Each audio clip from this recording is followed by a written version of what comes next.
코로나 이후에 이 세상에 대한 그 진단과 또 관심이 우리에게 다 있습니다. 과연 우리가 이 코로나 이후에 예전과 같은 삶으로 회복이 될 수 있을까라고 하는 그런 관심이죠. 근데 이제 백신과 또 집단 면역이 어느 정도 이루어져서 이제 우리가 좀 예전보다는 더 자유롭게 된다 할지라도 많은 전문가들이 하는 얘기는 이렇게 이 코로나 이후에도 우리는 이 코로나와 같이 생활하는 그런 삶의 패턴이 될 것이다. 그래서 지금 우리 대면과 비대면이 이렇게 같이 병행을 하고 있는데 이런 기간이 상당한 기간 동안 계속될 것이다 라고 하는 그런 전망들을 하고 있습니다. 그래서 이런 상황들이 계속 되다 보니까 우리 안에 이제 불안한 마음도 있고 또 이제 초조감, 무기력, 또 우리 신앙에도 여러 가지 이제 무관심이라든가 이런 부정적인 영향력이 있는 것이 사실입니다. 이런 시기에 우리가 살면서 저는 우리 성도들과 우리 모두가 특별히 두 가지를 조금 더 주의해야 되겠다라고 하는 그런 말씀을 드리겠습니다. 첫 번째로는 우리 개인의 경건입니다. 우리 신앙생활은 함께 하는 것이죠. 공동체적인 것입니다. 우리가 예배도 함께 모여서 드리고 또 기도도 함께 모여서 기도할 때 힘이 나고 또 우리 가정에서 또 소그룹으로 모여서 함께 교제하고 떡을 떼면서 같이 할 때 우리 신앙에 그 기쁨이 있고 감사가 있고 은혜가 넘칩니다. 그래서 우리 기독교 신앙은 이 공동체적인 그런 것입니다. 함께 모이기를 힘쓰는.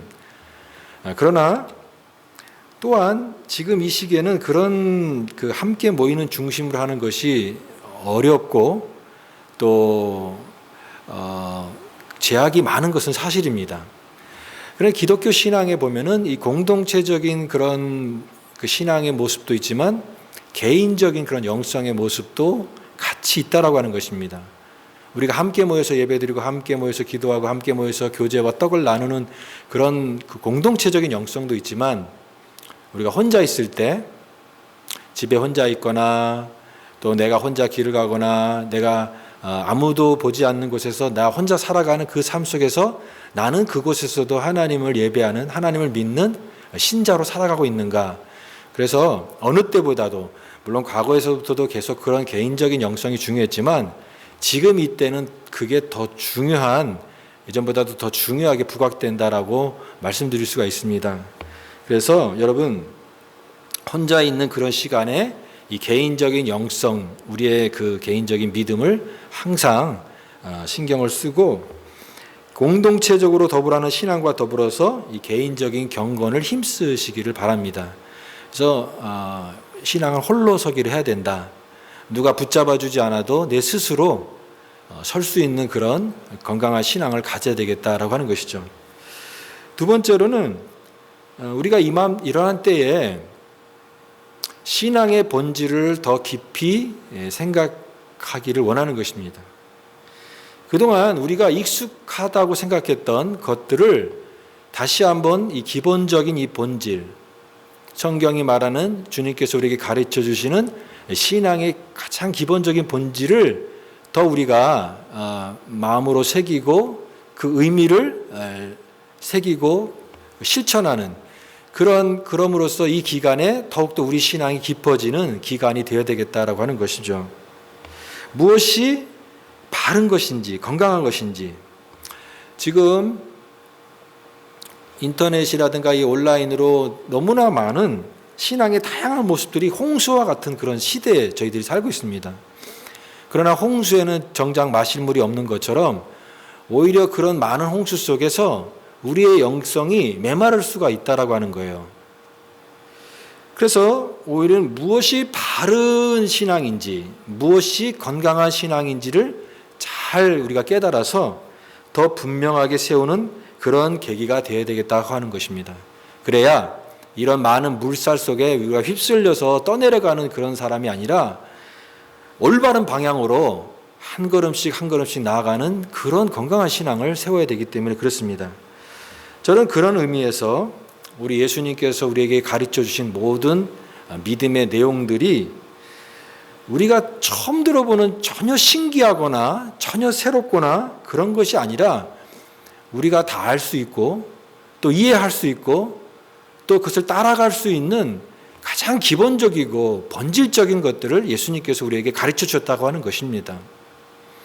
그래서 우리가 그 가르침, 예수님의 가르침의 그 본질, 그 원래의 의미, 이것을 우리가 우리의 신앙에서 잘 녹여낸다면 우리는 굉장히 풍요로운 그리고 건강한 바른 그런 신앙의 모습으로 설 수 있다라고 하는 것이죠. 그런데 왜 그런 가르침대로 살아가는 것이 왜 이렇게 어렵냐라고 얘기했을 때 자꾸만 이 본질을 잊어버리기 때문에 그런 것 같습니다.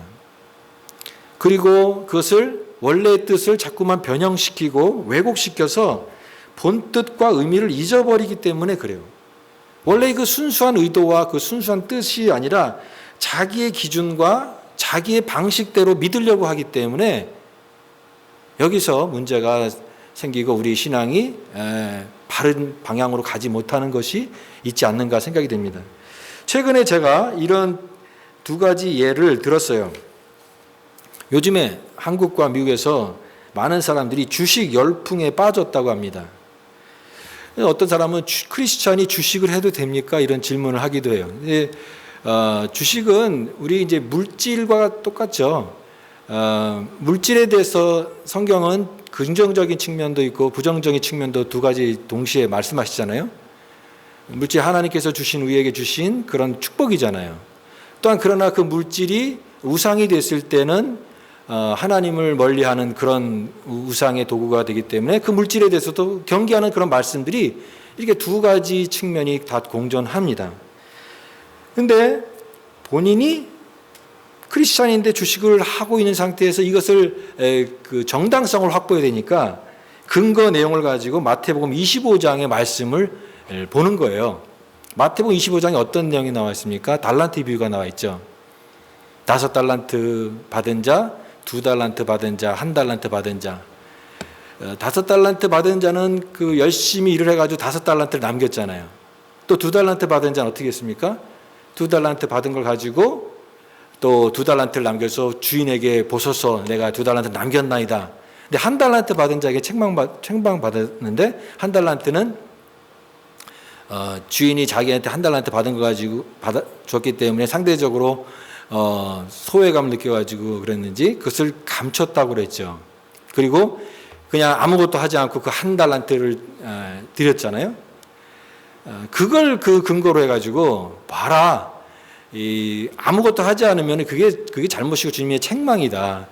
그러니까 투자를 해서 이윤을 남기는 게 그게 주님이 원하시는 그런 크리스찬의 삶이다라고 해서 자기가 하는 것을 이제 그 말씀을 통해서 이렇게 얘기하는 그런 사람이 있었습니다. 여러분 그 마태복음 25장에 나와 있는 이 달란트의 비유는 그런 증거 구절로 주신 말씀이 아니에요. 전혀 그런 말씀이 아닌데 그 말씀을 자기의 상황에 맞게 해석하려고 하다 보니까 무리하게 그렇게 갖다가 그렇게 해석한 것이죠. 이것이 바로 신앙을 왜곡하는 것이고 성경 말씀을 왜곡하는 것의 하나의 예일 수가 있습니다. 내가 갖고 있는 어떤 그런 유리한 입장을 위해서 성경을 구부려서 내 입장에 맞게끔 해석하려고 하는 것이죠. 또 다른 예는 이런 것입니다. 어느 집사님이 세상을 떠났어요. 근데 이분이 존경을 받는 그 의사였고 또 많은 사람들한테 이렇게 칭찬받는 그런 분이었습니다. 근데 이분이 이제 집사님으로서 이제 이 땅에 사시다가 이제 돌아가셨기 때문에 그 상주되는 아들이 목사님께 와서 그렇게 질문합니다. 우리 아버지가 교회에서 계속 섬기실 때 이제 집사 직분만 가시다가 이제 이렇게 돌아가셨는데 장로로 해주시면 안 되겠습니까? 이제 많은 사람들이 장례식 하고 그럴 때 이제 집사라는 직분보다 이제 장로라고 하는 이 타이틀이 더 좋을 것 같으니까 좀 그렇게 부탁을 한 거예요. 목사님이 이건 들어줄 수가 없는 거예요. 그래서 곤란합니다 이렇게 얘기했어요. 그때 그분이 아니 경찰이나 군인이 공을 세우면 1계급 특진도 있는데 왜 교회는 그런 제도가 없습니까? 이렇게 섭섭하게 말을 했다라고 하는 거예요. 여러분 이 생각을 해보십시오. 이런 상황이 만약에 여러분이 겪게 되면 어떻게 반응하시겠습니까? 이 말이 안 되는 것이죠. 그렇죠? 그런데 의외로 우리 크리스찬 중에서는 이런 생각을 가진 분들이 더러 있다라고 하는 거예요. 이것은 우리 신앙 안에서 있는 이 직분의 의미와 이 본질적인 의미를 잘 모르기 때문에 내 방식대로 해석하는 것 때문에 생긴 그런 것입니다. 여러분 하나님께서 우리에게 직분을 주신 것은요, 교회에 섬기라고 다양한 그런 다른 역할로 주신 것이에요. 그래서 이것을 신분이라고 하지 않고 뭐라고 얘기해요? 직분이라고 얘기하는 것입니다. 내가 갖고 있는 어떤 그런 내 생각들을 가지고 이렇게 신앙을 접근하게 될 때 이렇게 오해를 하게 되고 자기식대로 믿으려고 하는 것이 이게 문제가 된다라고 하는 것이에요. 그렇기 때문에 바르고 건강한 신앙은 성경의 원래의 뜻, 주님께서 원래 의도하신 그 의미를, 그 본질을 잘 알고 거기에 합당하게 내 자신이 맞춰가는 그런 것이 바로 건강한 신앙이 될 수 있다라고 하는 것입니다. 태도의 문제예요. 그런 맥락에서 오늘 이 기도에 대한 가르침의 말씀이 우리에게 오늘 우리에게 필요한 것입니다.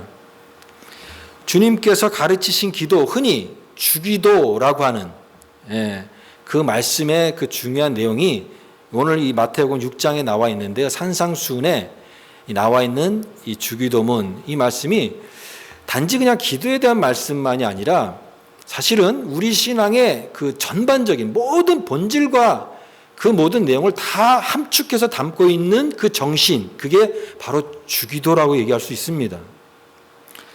근데 이 주기도가 어디서 어떤 배경 속에서 나왔냐라고 했을 때 기도에 대한 잘못된 그런 모습들을 통해서 주님께서 말씀하신 거라는 거죠.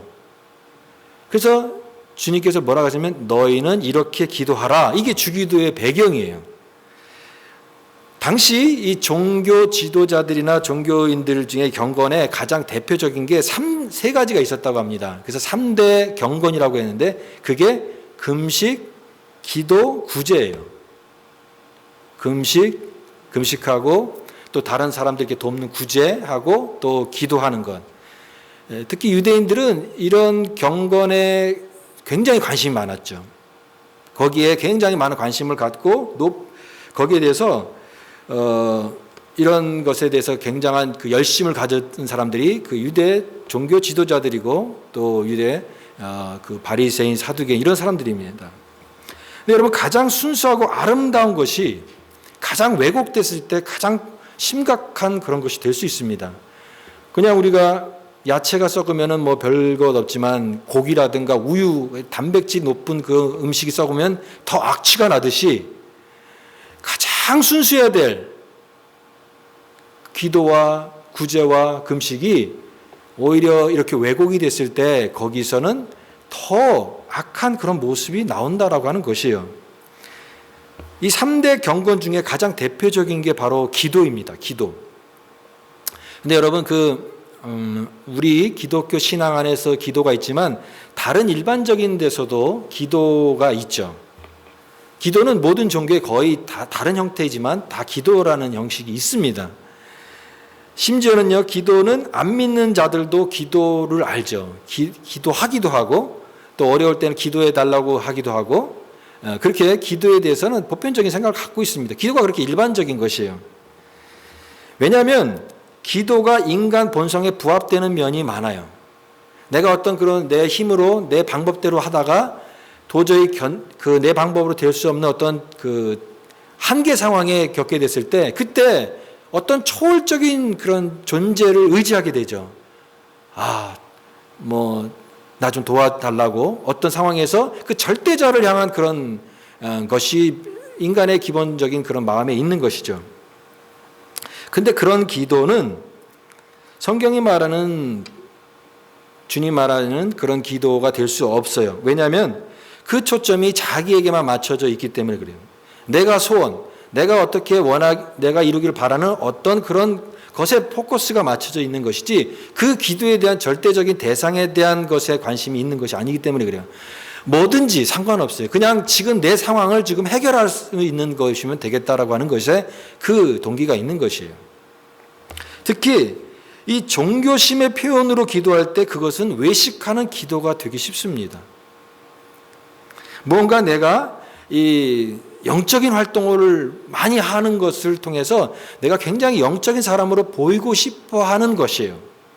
그게 바로 5절 말씀에 나와 있는 외식하는 자입니다. 특히 예수님께서 이 말씀을 하시는 배경에는 그 유대인들, 특히 바리새인들이 하는 그 기도의 그 형태를 보시고 염두에 두고 말씀하시는 그런 내용이기 때문에 그렇습니다. 이 유대인들, 특히 바리새인들은요, 기도하는 것을 굉장히 좋아했는데, 이들은 모든 것을 다 이렇게 그 경건에 그 관계된 활동들을 자꾸만 세분화했죠. 이렇게 세분화해가지고 그것을 규격화해가지고 여러 규정들을 만들어놨는데, 기도만 해도 몇 시에 기도하는 그런 내용들까지 다 정해놓은 거예요. 예를 들면 오전 9시, 그 다음에 정오, 오후에 3시, 이렇게 잘게 쪼개서 세분화하고 그런 규정들을 만들었고, 그것을 잘 지키는 게 그들의 신앙의 그 척도였던 것입니다. 특히 그런 것을 사람들의 앞에서 기도하는 것을 굉장히 좋아했어요. 그래서 회당이나 거리어귀, 사람들이 많이 모이는, 여러 사람들이 다 주목하는 그곳에서 손을 높이 들고 오랫동안 기도하는 것을 좋아하는 사람들이었죠. 심지어는요, 오후에 기도 시간이 있을 때 이제 그 기도를 알리는 그 나팔 소리가 이게 부를 때 일부러 그 시간에 외출을 하는 거예요.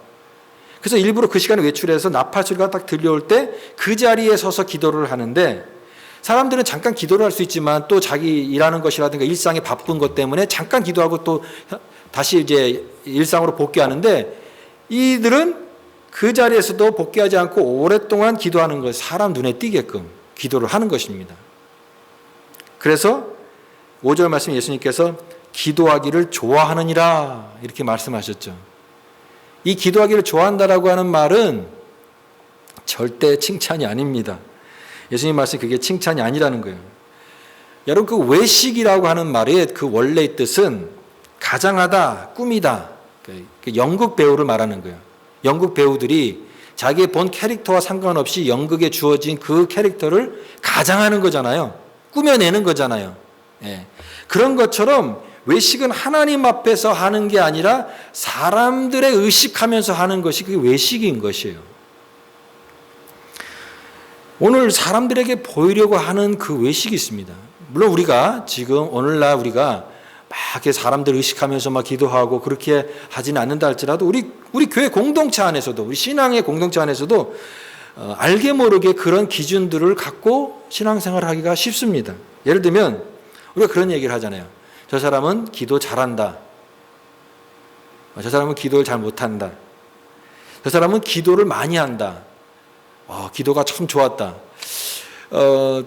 인간적인 그 기준을 가질 수가 있어요. 우리가 기도를 잘한다고 했는데 하나님이 보시기에도 똑같이 그렇게 생각하시지 않을 수가 있습니다. 여러분, 기도를 잘한다는 그 기준이 뭐에 있습니까? 어떤 기준을 가지고 기도 잘한다, 기도 못한다 이렇게 평가하는 그 기준이 어떻게 될까요? 예를 들면 매끄러운 문장, 여러 가지 화려한 그런 언변을 통해서 기도하는 그 기도가 좋은 기도일까요? 매끄러운 문장이나 그 표현이 그 기도의 그 다는 아니겠죠. 문장이 이어지지 않고 매끄럽지 않다 할지라도 거기에 하나님 보시기에 아름다운 그런 기도가 있을 수 있고, 아무리 화려하게 한다 할지라도 하나님이 기뻐하시지 않는 그런 기도가 있을 수가 있기 때문에 그렇습니다.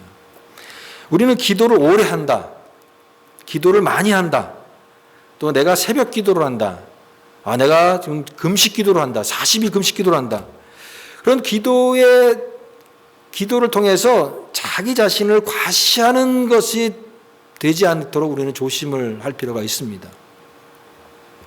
그래서 우리는 그럼 나는 이제 그러면 기도를 많이 안 해야지. 그건 아니고요. 기도를 하되 그 기도에 대한 본질을 분명히 깨닫고 기도를 해야 된다라고 하는 거예요. 예수님께서 이 사람들에게 보이려고 하는 이 기도의 모습을 보시고 이렇게 말씀하셨어요. 5절 말씀에 그들은 시장 어귀에 서서 거리 어귀에 서서 기도하기를 좋아하느니라. 내가 진실로 너희에게 이르노니 그들은 자기 상을 이미 받았느니라. 이렇게 말씀하셨어요. 자기 상을 이미 받았느니라. 이 말은요, 어떤 것을 받고 영수증을 주는 것을 말하는 거예요. 그러니까 내가 확실히 그걸 거래를 했다라고 하는 그 의미로 말하는 거예요. 그러니까 이 얘기는 뭐냐면 외식하는 자들은 눈에 보이는 분명한 보상이 아니면 그걸 하지 않는다라고 하는 거예요. 그게 그 눈에 보이는 보상이 뭐겠습니까? 사람들이 인정하고 칭찬하는 것이겠죠. 그런 눈에 보이는 뭔가가 대가가 주어지지 않으면 그걸 하지 않는다라고 하는 거예요. 그래서 설령 그런 사람들의 평가와 인정을 받는다라고 가정했을 때 그때 주님께서 그렇기 때문에 자기 상을 이미 받았느니라고 말씀하시는 거예요. 그런데 그 말을 뒤집어서 얘기하면 자기 상을 이미 받았기 때문에 하나님으로부터는 받을 상이 없는 거죠. 그리고 더 무서운 것은 하나님이 받아야 될 영광을 내가 가로챘다라고 하는 것이에요. 예수님 이 가르침을 통해서 우리가 사람 앞에서와 또 하나님 앞에서 동시에 상을 받을 수 없다라고 하는 것을 주시는 그런 의미이기도 해요. 이 땅과 하나님 나라에서 동시에 상을 받지 못한다는 의미로 말씀하시는 그런 내용이기도 합니다. 외식적인 기도가 또 우리가 주의해야 될 또 다른 이유는 자기도 모르게 내가 이렇게 기도하니까 나는 이렇게 기도하는데 그래서 나는 이렇게 의로운 사람인데 라고 하는 자기도 모르는 영적 교만을 갖기 쉽다라고 하는 것이에요. 우리 신자가 정말 조심해야 될 것은요, 내가 어떤 신앙생활을 함으로써 내가 좀 더 의로운 사람이 될 거라고 하는 것을 생각하는 것이 조심해야 되는 것이에요. 그래서 기도를 많이 하는 사람일수록 겸손해야 됩니다. 기도를 더 많이 할수록 더 겸손해야 돼요. 왜냐하면 나는 이렇게 열심히 하는데, 진짜 열심히 하거든요. 나는 이렇게 정성껏 하는데 저 사람은 뭐지? 자기의 어떤 열심과 그 정성을 가지고 다른 사람을 판단해내는 그런 기준으로 그것을 생각하기 쉽기 때문에 우리는 더 기도할수록, 기도 많이 할수록 더 겸손해야 되는 것이에요.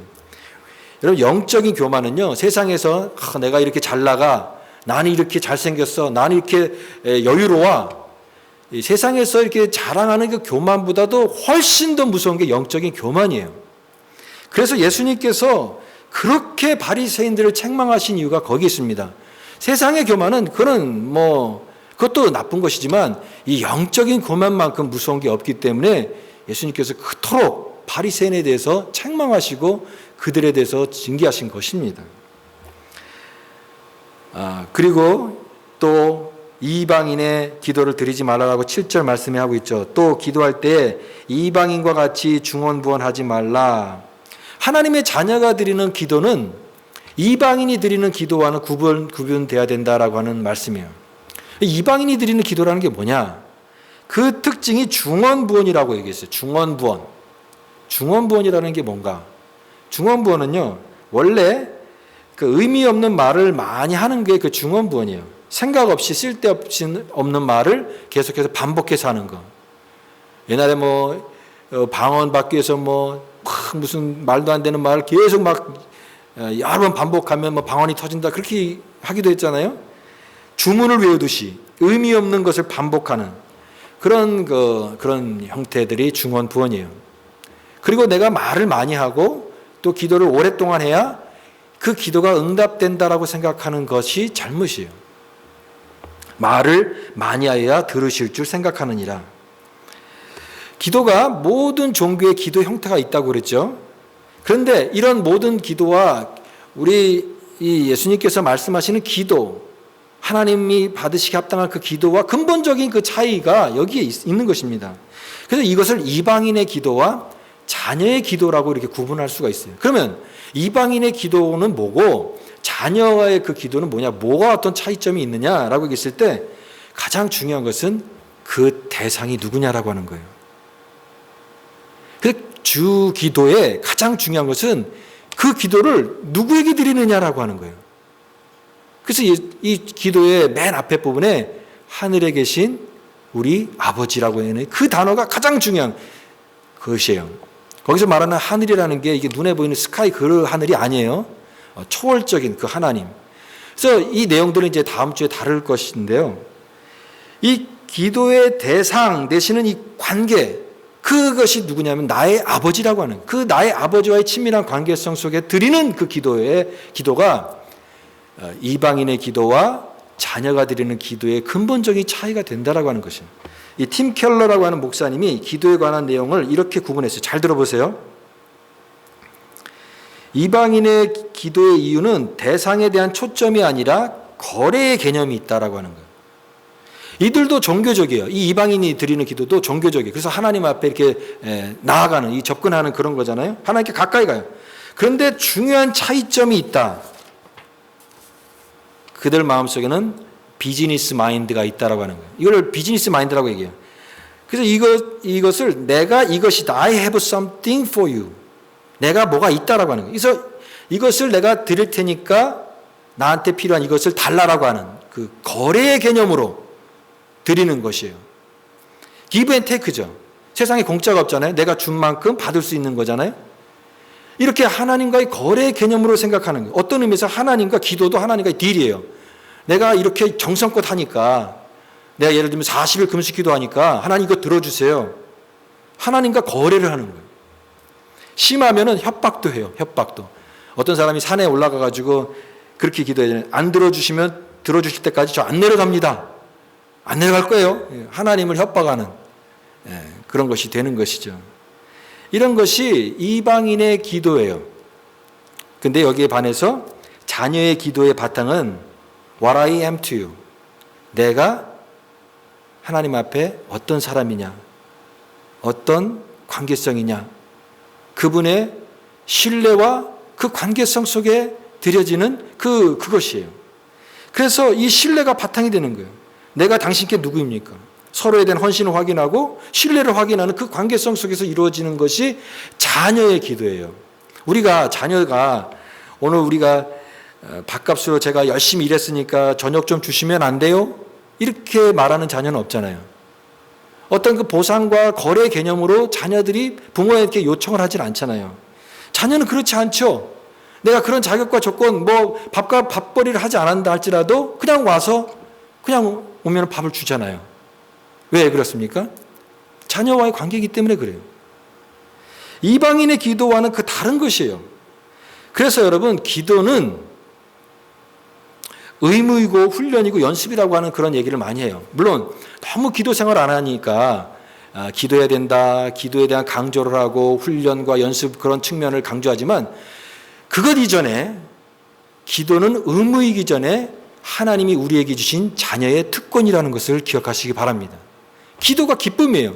의무를 벗어나는 기쁨이고 이게 특권이고 이게 자유이고 기쁨인데 우리가 그것을 잊어버리고 어떤 그런 이것이 의무라고 생각하고 이것이 또 연습하고 훈련해야 되는 것으로 생각할 때 우리는 기도에 대한 기쁨을 맛보지 못하는 그런 사람이 되기 쉽다라고 하는 것이에요.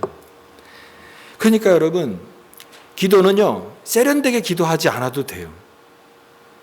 그렇다고 해서 아무 말이나 하는 그 아무 말 대잔치가 기도가 될 수는 없지만 기도는요 정말 내가 기도 못한다 할지라도 어떤 내가 그런 기도에 대한 그 정형화된 그 순서를 따르지 않는다 할지라도 때로는 내 마음이 너무나 괴롭고 답답해서 그냥 말이 나오지 않아서 그냥 아버지라고 부르는 그것이 정말 하나님 받으실 기도가 될 수도 있어요.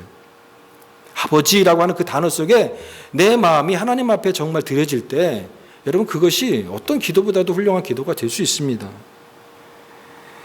왜냐하면 어떤 말을 하지 않았다 할지라도 한마디로 할 수 있는 그 기도, 그 자녀의 기도는 이방인의 기도와 다른 그 기도라고 하는 것입니다.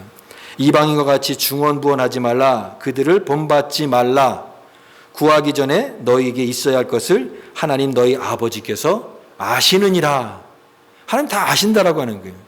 우리가 기도하기 전에 우리가 기도해야만 하나님이 아시는 게 아니라 하나님 다 알고 계세요. 아는데 그거 뭐 하느냐라고 얘기했을 때 알아도 하는 것이 기도예요. 왜냐하면은 그 관계성에서 나오는 것이 기도이기 때문에 그래요.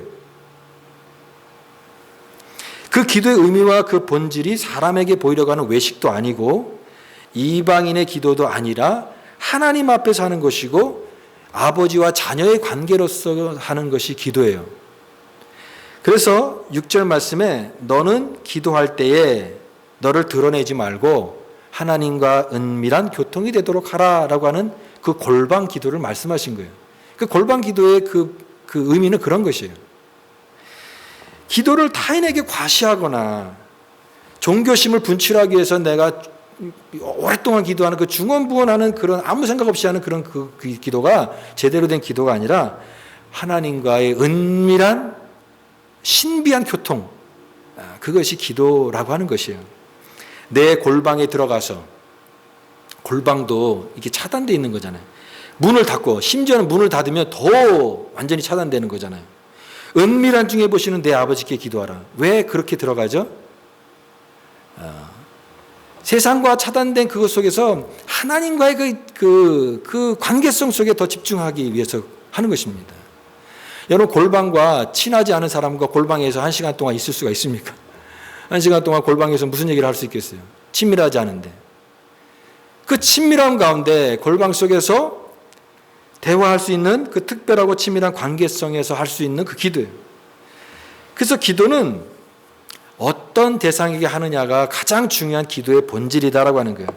그 친밀한 아버지와의 관계성 속에서. 그 아버지는 하늘에 계시고 오늘 내가 살고 있는 이 나의 형편과 내 아픔과 내 눈물과 내 답답한 마음들 다 아시는 그 하나님, 그리고 내 작은 신음에도 귀 기울여서 오늘 나의 그 기도를 들으시는 그 아버지, 그 아버지께 기도하는 것, 그게 바로 기도다라고 말씀하시는 것입니다. 그 부분을 다음 주에 더 깊이 다룰 거예요. 그래서 그러므로 너희는 이렇게 기도하라라고 말씀하신 것입니다. 사랑하는 여러분, 우리의 기도 생활을 돌아볼 수 있기를 바랍니다. 우리 기도 생활을 더 열심히 해야 돼요. 그러나 열심히 하는 것도 중요하지만 이 기도가 가르치는 본질적인 그 의미를 정확히 깨닫고 그 의미를 우리가 생각하면서 이 기도 생활을 하기를 원하는 것입니다. 오늘 우리의 생활의 기도 생활을 돌아보기 원합니다. 혹시나 내가 다른 사람에게 보이는 그 다른 사람들의 의식하는 그런 기도를 드리고 있지 않았는가? 오늘 예수님 말씀처럼 이방인의 수준에서 중언부언하면서 그저 내 종교심의 어떤 그런 발현으로 그렇게 기도 생활에 열중하지는 않았는가? 아니면 오늘 말씀처럼 너희는 이렇게 기도하라. 주님께서 가르쳐 주신 그 기도의 분명한 의미를 깨닫고 기도 생활을 하고 있는가? 이것이 오늘 우리를 돌아보게 하는 귀한 은혜의 말씀인 줄 믿습니다. 오늘 이 주님이 기뻐하시는 기도 드리는 자가 되고 기도하는 심령이 되고 기도하는 가정이 되고 기도하는 교회가 되어서 바른 기도를 드림으로써 우리 신앙이 더욱더 하나님 앞에 깊이 나아가고 영적으로 풍성해지는 은혜와 복을 누리는 우리 모두가 될 수 있기를 간절히 바랍니다.